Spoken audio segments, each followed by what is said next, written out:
பேர் நகோமி ஸ்டெல்லா, என் நாத்தனார். ஸ்டெல்லா என்னோட பேர். நாங்கள் பட்டாபுரம்லேருந்து வரோம். பட்டாபுரம்லேருந்து வந்திருக்கோம். நான் சிங்கப்பூரில் இருந்தேன். ஐயா விஜயகாந்த் ஐயா இறந்தப்போ நான் ரொம்ப மனசு வேதனைப்பட்டேன். போக முடியலையே, பார்க்க முடியலையே அப்படின்னு. ஆனால் இன்றைக்கி பார்க்குறதுக்கு கடவுள் எனக்கு கொடுப்பனை கொடுத்தாரு. நான் வந்திருக்கிறேன், பார்த்தேன், ரொம்ப கஷ்டப்பட்டேன். அவர் ரொம்ப நல்லவர். அவரை மாரி ஒரு மனுஷன் இந்த உலகத்தில் பார்க்க முடியாது. ஆனால் தெய்வமாக இருக்கார். நான் பார்க்கும்போது அவருக்கு அது ஒரு கோவிலாக வச்சுருக்க பார்க்கும்போது ரொம்ப சந்தோஷமாக இருக்குது. அவருடைய அன்னதானம் வாங்கி நான் சாப்பிட்டேன், ரொம்ப சந்தோஷமாக இருக்குது. வேறு என்ன நான் நீ பேசலாம். அவரை மாதிரி ஒரு ஆளை பார்க்கவே முடியாது இந்த உலகத்தில். அவர் தான் தெய்வமே. கண்ணால் பார்க்குற தெய்வம் அவர் தான். தெய்வத்தை யாரும் கண்ணில் பார்த்ததில்ல. ஆனால் கண்ணில் பார்க்குற தெய்வம்னா இவர் தான். இவரை தவிர யாருமே கிடையாது எங்களுக்கு தெரிஞ்சு இது வரைக்கும் இந்த பூமியில் சொல்கிறேன். அவர் இறந்தோம் எல்லாருக்கும் உணவு கொடுக்குறாருன்னா அது ரொம்ப ஒரு சந்தோஷமான விஷயம். அது ரொம்ப பிடிச்ச விஷயம் எனக்கு. அவரால் தான் இன்றைக்கி நாங்கள் நல்லாவே இருக்கோம். அவரோட பிளெஸ்ஸிங்கில் தான் நாங்கள் நல்லா இருக்கிறோம். நாங்களே ஒரு பெரிய ஒரு சாட்சி தான் அவருக்கு நாங்கள் சொல்லணுன்னா. காரணம்னா அவர் நடிகராகவே இருந்ததில்லை. மக்கள்கிட்ட மக்களோட மக்களாக ஒரு மனுஷனாக தான் அவர் வாழ்ந்திருக்கார் இது வரைக்கும். சினிமாவில் தான் அவர் நடிகர்னே அவர் காமிச்சிருக்காரு கண்டி. இது வரைக்கும் எல்லா இடத்துலையுமே அவர் மக்களோட மக்களாக ஒரு மனுஷனாக தான் அவர் இருந்திருக்கார். அவர் நடிகர் இல்லை அவர் பெரிய ஆள் அப்படின்ற ஒரு பெருமையே அவருக்கு கிடையாது.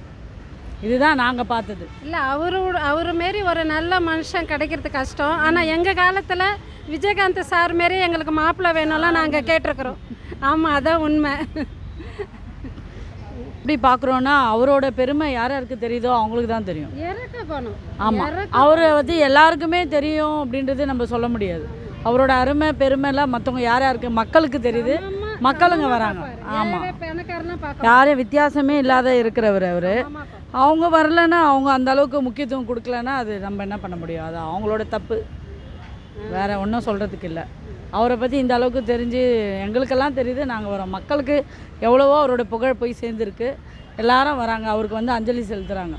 அவங்க வரலன்னா நம்ம என்ன பண்ண முடியும்? அதுக்காக சொல்லுங்கள். வந்து நான் தொட்டு பார்த்துட்டு போனேன். நான் வந்து சிங்கப்பூரில் இருந்தாங்க. இங்கே இல்லை, அவரை பிடிக்காத ஆளே கிடையாது. எல்லாருமே வேதனைப்பட்டாங்க. நல்லா ஓடும் எல்லாமே நல்லா. அது ஒரு படம் கூட தோல்வின்றதே கிடையாது. விஜயகாந்த் ஐயா படம் எல்லாம் இப்போவும் எல்லார் வீட்லேயும் அவர் பாட்டு தான் கேட்டுருக்காங்க.